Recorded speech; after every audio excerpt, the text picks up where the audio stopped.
basketball. The Pistons are 4-0 in 2025. They beat the Portland Trailblazers tonight, 118-115, and they are now, for the first time since October 30th of 2023, have a 500 record. If you're a Pistons fan, you know how big of a deal that is, considering what we've had to go through the last 5 or 6 years, especially last year. They've now won 9 of their last 12 games, and they are rolling right now. Since December 7th, check this out, only the Thunder and the Cavaliers have a better record than the Pistons. So there's a lot to be excited about with this team. But before we get to that, shout out to Mr. Big Shot, Chauncey Billups, who now coaches the Blazers and was honored tonight by the Pistons. He got a huge ovation yesterday at Ford Field for the Lions game against the Vikings. So it's always good to see Chauncey here. It's always good to see him get the love he deserves. He's one of my favorite Pistons of all time, and he's a big part of why the Pistons got their first championship in 14 years following the Bad Boys regime. Question for you guys, what is your favorite Chauncey Billups moment? Is it the half-court shot he hit against the New Jersey Nets in the game to overtime, which is the same year they won the championship, by the way? Was it in 2005 in Game 6 in the finals, when he willed the Pistons to a win after they went down 3-2 and had to go back to San Antonio for 2 games? If you drop it in the comments, you're probably going to get a response from me. I love talking old school Pistons basketball, the 04 team, the Bad Boys teams. I was around for both. So, favorite Chauncey moment? Let me know. So back to this game. So, Asar Thompson, who had a great game in his first start this season, last game, was out tonight with the illness.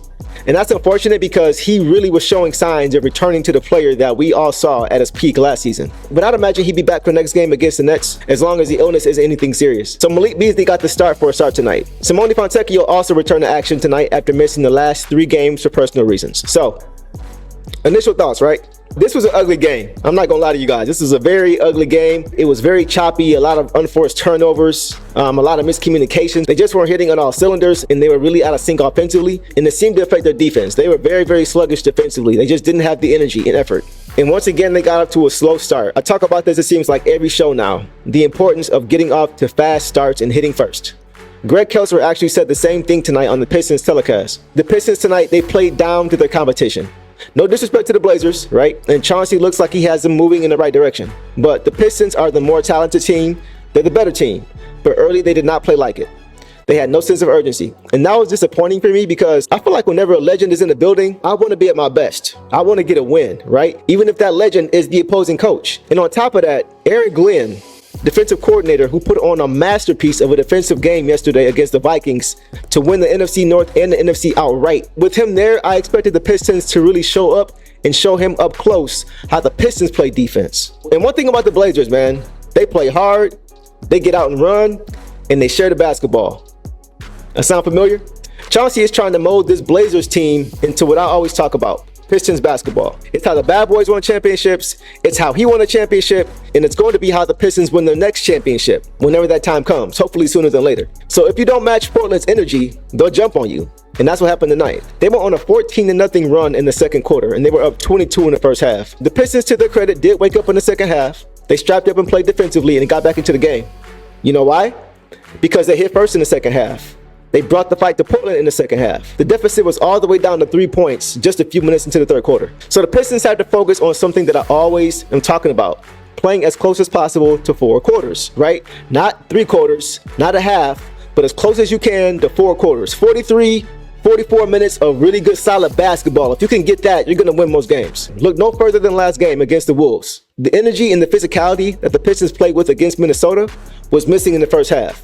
By the way, the Blazers do have a very promising backcourt in Anthony Simons and Shaedon Sharpe. They had half their points tonight. Simons had 36 points, 9 assists, and 2 rebounds, and Shaedon Sharpe had 20 points, 8 assists, and 8 rebounds. So both of those guys are very, very talented. Shaedon Sharpe is a really good shooter, very good athlete, and you can see his game looks more polished now than it did when he first came into the league. And Anthony Simons is a bucket. Right, he's just a bucket. They gave the Pistons problems tonight. They both shot over 50%. So the Blazers have a very promising backcourt. Let's get to the box. Cade Cunningham, man, 32 points, 9 assists, 6 rebounds, 2 steals, 4 turnovers, 11 for 23 from the field, 4-10 from 3, 6 for 6 from the free throw line in 39 minutes. So Cade showed up again. He looked kind of sluggish to start this game, and he made some very uncharacteristic plays in that first half. He did some things you don't usually see. He just looked really out of sync. There was a play where Ron Holland was trying to get him the ball. Portland was trying to deny Cade the ball. So Cade cut one way and started to move the other way. As Ron is passing him the ball, Cade cuts back again the other way, and the ball goes out of bounds. And Cade knew it. You know, Ron was looking like, what happened, bro? And Cade just said, my bad, my bad. So it seemed like early on, Cade just kind of was making uncharacteristic plays. mental mistakes that he doesn't usually make. It seemed like in the second quarter, though, he kind of got into a groove. He started knocking down shots and facilitating well for his teammates. And he played efficient, man. He shot nearly 50%. He shot 40% from three, and he made all his free throws. And he took care of the basketball, right? 9 assists to 4 turnovers. So that's basically a 2-to-1, almost a 3-to-1 assist to turnover ratio. So K's been taking really good care of the basketball for the last month or so. And defensively too, man, I want to point this out. Defensively, he's got deceptively quick foot speed. He's able to recover pretty well defensively. If he bites on a pump fake, he's usually able to move his feet to stay in front. And he played 39 minutes tonight. That's more than he usually plays, but he's had to do that because since Jaden went down, K really is the only Piston who can run your offense for you with confidence. So they had to play him a little bit more just to make sure that the offense was flowing, because when he wasn't in the game, it wasn't flowing that well. But Cade is continuing his all-star campaign, man. He's continuing to play at a very high level, and most importantly now, he's doing it in wins. The Pistons are getting wins. Cade is going to make the all-star game. He's going to make it to the all-star game because he's going to get voted in by coaches. And like I mentioned, the Pistons just did something that they haven't done in over a year. They got to 500 basketball. So things like that are what coaches look at, and they're going to look at why that's happening. And Cade's going to be a big part of that reason. So he's headed to the All-Star game. Malik Beasley had a tough night. He had 5 points, 3 rebounds, 1 assist, 2 steals, 1 turnover, 1 for 10 shooting, 1 for 9 from 3, 2 of 4 from the free throw line. So he didn't shoot well at any level tonight, not even the free throw line. It was just one of those nights from Malik Beasley. And that's 2 of the last 3 games now he's really struggled with a shot. It's funny, somebody on X actually said that he was building arena add-ons with all his misses tonight. But once again, I'm not concerned because he continues to play the game the same way, right? His shots just didn't fall tonight. I said this against the Hornets when he didn't shoot well, right? The shots just didn't fall. But then the very next game against the Wolves, he was hot and pretty much couldn't miss. Shooters have slumps sometimes, and I'm sure he's going to shoot his way out of this one as good shooters do. He only made 1 3 tonight, but the one he made was the one that mattered most at the end of the game with the game on the line. That's what shooters do, and that's what veterans do. Guys who've been there before, that's what they do. They come up big for you in the clutch, and that's what he did. Jalen Duren had 14 points, 12 rebounds, 4 assists, 3 turnovers on 7 for 11 shooting in 27 minutes. So this was a tale of 2 halves for Jalen Duren. The first half, he really struggled. He really was not impactful at all in the first half. He made quite a few bad decisions.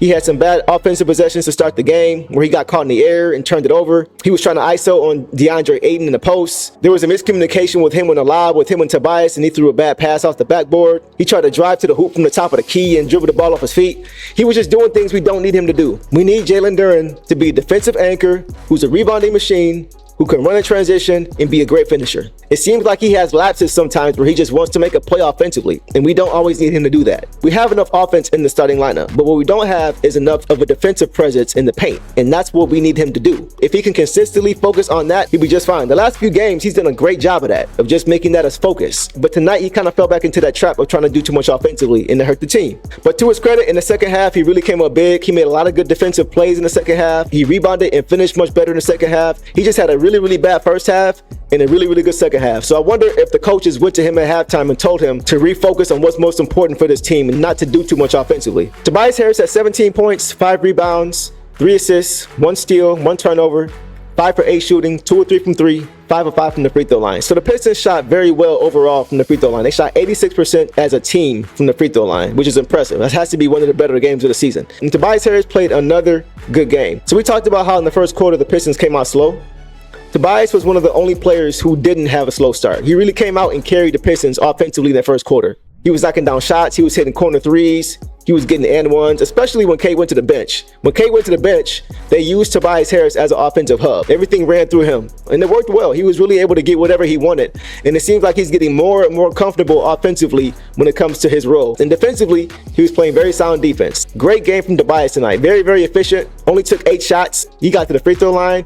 He did a little bit of everything tonight, and the Pistons needed it. So Tobias has been playing very well the past week and a half or so. He's been very consistent. The last 3 games, he's had 24 points, 16 points, and 17 points with assists and rebounding and some blocks and steals to go along with that every single game. So Tobias has really been doing this thing, and it seems like he's starting to settle into his role. And if he brings this consistently, the Pistons are going to be in really good shape. Last but not least, Tim Hardaway Jr. 26 points, and that's it. But he did it efficiently. 10 to 15 shooting, 6 of 9 for 3. His scoring punch late is what really carried the Pistons late in this game. He played well throughout though. He had a strong start. He was knocking down shots early and he really just continued that trend throughout the game. And late in the game, he had some big shots again. He hit back-to-back threes, and I think he had 3 threes total in the fourth quarter. And they all came at a very critical time when the Pistons really needed it, when the game was nip-tucked. That just goes back to what I was saying about the vets. The vets lately have really been showing up late in games when we really needed them, and that's why Trajan Langdon brought them here. It's for these situations. So the vets have really been playing their role well lately. And then defensively too. He's not the most impactful player defensively, but he plays sound defense. He plays hard defensively. He plays good team defense, and he's always giving up his body. He's continuing to set the example for this team on how team basketball is supposed to be played. And when one of your vets that is impactful does that, it goes a long way for your young guys. Let's get to the bench. So Simone Fontecchio had 10 points, 6 rebounds, 1 steal, 2 turnovers on 3 of 8 shooting, 2 of 5 for 3, 2 of 3 from the free throw line. So overall, Simone played well in his return. On a personal level, I'm glad to see him back. He missed the last 3 games for personal reasons, so it's good to see him back on the court. But I gotta say it again, and I've been saying this for months now. If he's not catching and shooting, I want him to pass the ball, right? Every time he puts the ball on the floor, I get worried because more times than not, things don't go well. It's either a bad shot or a turnover. So if he doesn't have a shot, I want to see him move the ball and move himself, relocate. If the ball's supposed to come back to you, it will. And when he was catching and shooting tonight, he was knocking it down. He even had a 4-point play when he got fouled in the corner. He's a really good shooter when he's in rhythm. And he's in rhythm when he's catching and shooting. So if he's not catching and shooting, it's not going to be a good situation for him. And that's my only issue with him because he's not a playmaker, and that's okay. I want to see him continue to play to his strengths, and his strengths is just shooting the basketball. But aside from that, he played really well. Even defensively, he played very, very strong defense. He's a very willing defender. He's a good team defender, and he's always going to give you max effort and max energy. Ron Holland had 8 points, 2 rebounds, 1 assist, 2 steals, 1 block, 2 turnovers on 3 of 4 shooting, 0 for 1 from 3, 2 of 2 from the free throw line in 15 minutes. So I know that doesn't jump off the stat sheet, but Ron Holland is an impact player. Every time he steps on the court and every time he steps off the court, the crowd erupts because they appreciate the impact that he brings by way of his energy and his effort on the defensive side of the ball and his ability to turn defense into offense. He did it again tonight. He was getting steals and getting out in transition for easy buckets. Him and Asar Thompson do a lot of the same things, a lot of those intangible things. The difference is just that Ron is a little bit more fiery than him. The only thing with Ron is I just would like to see him channel his emotions, right? Just keep that fiery mindset in check. He got in foul trouble early in this game. In the second quarter, he picked up a second foul. And you saw Kate pull him aside as if to say, settle down, play within your game, don't get out of control. And on the very next play, Ron picks up his third foul. And I know he's a rookie, right? I know he's a rookie. He's still learning. But I think one of his next big jumps, aside from his shooting, is just to make sure that he's able to keep his emotions in check. To be able to channel that so he's not playing too emotionally, to where he's doing things that may hurt the team. But aside from that, he played a strong game, and he brings a toughness about him. And as a rookie, that's very, very impressive to see. Marcus Sasser had 4 points, 5 assists, 1 steal, 1 block, on 1 for 6 shooting, all 3 from 3, 2 of 2 from the free throw line. He did distribute the ball well tonight, but it still seems like he's trying to find his way because he's not a true point guard. He's at his best when he has a point guard beside him. And a lot of time he's in the game when Cade is not in the game. So it's harder for him to get his offense really going because he doesn't have another guard out there to help set him up. But even though his offense isn't clicking right now, he's still bringing the defense. He's not allowing the fact that he's not hitting on all cylinders offensively to affect his defense. He's still playing tough defense. He was getting all up into Shaedon Sharpe tonight, making things difficult. And Shaedon Sharpe has like a 5 or 6 inch advantage on him. But Sasser still made it tough on him, made him work for everything. So I like that he's still bringing that defensive effort despite the fact that his offense isn't clicking right now. Isaiah Stewart had 2 points, 6 rebounds, 2 blocks, 3 fouls on 1 of 7 shooting, all 3 from 3. So Stu could not get the 3-ball to fall tonight. He couldn't really get anything to fall tonight, but that's fine because honestly, he doesn't have too many bad shooting games. And defensively, he's always going to be impactful, right? You know what he's going to bring defensively. But just his activity, the way he's always fighting on the glass to keep the ball alive, creating more offensive possessions, finishing plays defensively, not assuming the ball is going to go in just because it's a layup or easy shot. He continues to attack the rim regardless. Stu's an all-NBA defender. I don't care what team you put him on, first, second, or third. The impact he has when he is in the game is unmatched. So I'm campaigning for Isaiah Stewart to make the all-defensive team this season. Wendell Moore had 0 points, 2 rebounds, 0 assists, 0 steals, 0 blocks, 1 turnover on 0 of 1 shooting in 3 minutes. Wendell Moore was starting. And he's gone from that to basically getting any playing time. And so listen, I like Wendell Moore. He always plays hard. But he's just not impactful enough on either end of the court. Preferably, you want to have guys who are impactful on both ends of the court, two-way players like Cade. But if not, you got to at least be impactful on one side of the floor, right? Tobias Harris has been scoring. Tim Hardaway Jr. has been scoring. Jalen Duren is starting to come around defensively, and he's giving you a little bit of scoring.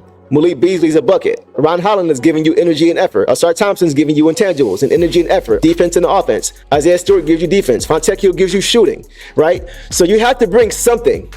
You have to bring something on at least one end. And Wendell Moore just really isn't giving us anything on either end of the court. And when you're not doing that, you're pretty much just getting cardio.